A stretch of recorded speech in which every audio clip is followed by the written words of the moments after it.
Hey everyone, this Wednesday I was delighted to host a Clubhouse discussion talking about how to connect execs and experts to industry influencers. I was joined by Sarah Goodall from Tribal Impact, Danielle Guzman, who runs the Employee and Influencer Advocacy Program at Mercer, and Michelle Carville, who runs the Connected Leader podcast, and Brian Fanzo, who's a big tech influencer. There were so many really good tips. I wanted to make a video just summarizing some of them, but we had 17 tips overall that I counted. So here goes. Number one, it's really important to be employee-led rather than marketing-led when you're running your program. So it is a marketing practice, but make sure that each employee is reaching out on a one-to-one basis, because this is human interaction.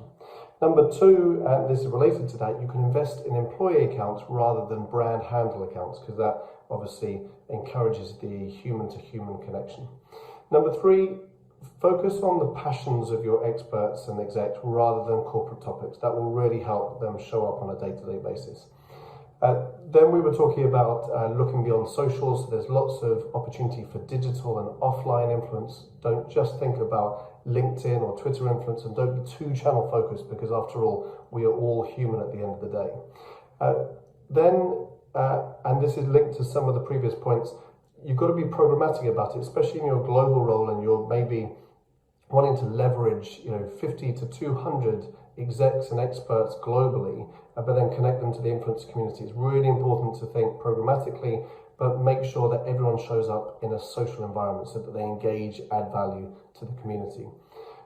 A tip that we talk about at Analytica is really surveying the execs and experts for the topics that they feel passionate about, but also auditing the external influencers out there so you can see what types of communities they can tap into. And then what you can do is you can set up and stream influencer content that can either be sent to you by email notifications or can be put into your employee advocacy tool for your execs and experts to share the content. And that in turn amplifies and recognizes the influencers, which they really, really love.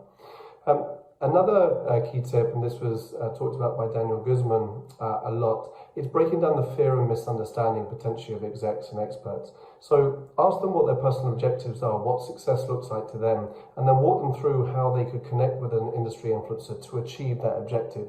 Often just breaking down and offering a sort of a tactical approach that they understand can enable them to take the first few steps. And you can also extend that by running social office workshops, say one morning, one afternoon, where they can drop in and ask you any tips or tricks, or just help walk through maybe a piece of content that they're creating. That should really, really help them gain confidence. The other discussions were around mutual value exchange. Obviously, you've got to show up, you've got to add value. You can't just ask influencers to do something as if it's like a marketing-led program. So experts and execs need to show up on that peer-to-peer basis and start adding value to the community. And talking about community, marketing can really help when you're engaging industry influencers to develop that community or team. It could be a team WhatsApp group, it could be an email distribution list that is comprised of internal experts and external influencers. So that can help keep the relatability, keep the community going on a sustained basis. Some of the other things that you can be doing is just being careful about how you use the word influencer. And Brian Fanzo talks a lot about this. He's recognized as brand ambassador for a lot of brands, or could be an industry expert. Sometimes the word influencer works, sometimes it doesn't. You just got to really understand what the internal rhetoric is. And you can also invite the influencers to speak internally to a lot of your staff or a lot of your senior management, because they can then get to know the influencer, and then they feel more comfortable with you as a brand working with that influencer and making personal connections as well.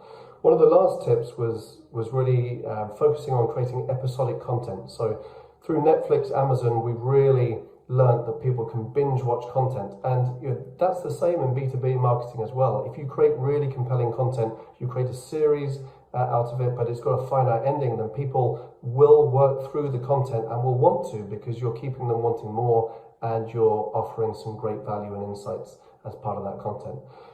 Lastly, influencers don't want to create content in isolation. They want to speak to individuals at your brand. So have the confidence to connect them. I hope that's really helpful with some of the tips. Thank you so much to Sarah, to Michelle, Danielle, and to Brian, all the other people that came up on stage look forward to seeing you next Wednesday at 11 a.m. Eastern Time and 4 p.m. GMT, although it's going to be 12 p.m. Eastern Time next week because the daylight saving is still in play in Europe. So thank you very much. See you soon, and I hope it was useful.